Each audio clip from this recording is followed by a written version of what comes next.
ఇంతకు ముందు ఏదైనా పర్సన్ మీద క్రిమినల్ కేస్ అయితే ఇండియా వదిలిపెట్టేసి ఫారిన్ కంట్రీస్‌కి వెళ్ళకూడదు అని చెప్పేసి ఒక రూల్ ఉండే.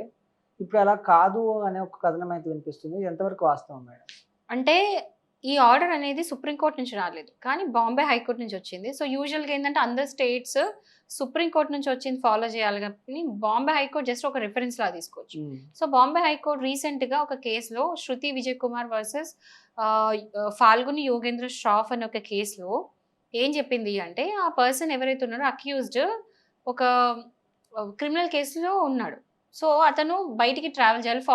అబ్రాడ్ ట్రావెల్ చేయడానికి పర్మిషన్ అడిగితే రిజెక్ట్ అయింది లోవర్ కోర్ట్‌లో. సో, అయినప్పుడు ఏందంటే అది మళ్ళీ హై కోర్ట్‌కెళ్ళినప్పుడు కోర్ట్ ఏం చెప్పిందంటే జస్ట్ బికాజ్ ఒక కేస్ పెండెన్సీ ఉంది. అంటే ఇంకా కేస్ మొత్తం జస్ట్ ఒక ఏమంటారు అలిగేషన్ మాత్రమే ఉంది. జస్ట్ అక్యూజ్డ్ మాత్రమే. ఓకే. ఇంకా అది క్లియర్‌గా ఆయన గిల్టీ ప్రూవ్ గాలే. అంటే నిజంగా అతను ఆ క్రిమినల్ అఫెన్స్ చేశిండు అని హ్మ్. ఇంకా క్లియర్‌గా అదేమంటారు కేస్ ఇంకా వర్డిక్ట్ కూడా రాలేదు. జస్ట్ పెండెన్సీ నడుస్తుంది. అంటే కేస్ ఇంకా రన్ అయితుంది కోర్ట్‌లో.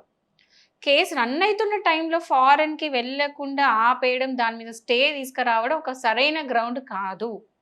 సో, పర్సన్‌కి బిజినెస్ రీత్యా ఏదో పర్పస్ కోసం వెళ్తా ఉన్నాడు. వెళ్ళొచ్చు. హ్మ్. ఎందుకంటే అక్కడ వెళ్ళపోతే వచ్చే భారీ నష్టం ఎంత అవ్వచ్చు. రేపొద్దున ఈ కేస్‌లో అతను చెయ్యలేదు అని తెలిసినప్పుడు ఈ లాస్ ఎవరు భర్తీ చేస్తారు? సో, ఒక వాల్యుబుల్ గ్రౌండ్ ఉన్నప్పుడు బయటికెళ్ళొచ్చు. But subject to on condition ఏందంటే, అతను ఆ ఇన్వెస్టిగేషన్‌కి, ఆ కేస్‌కి కంప్లీట్‌గా సహకరించాలి. కోఆపరేట్ జేయాలి.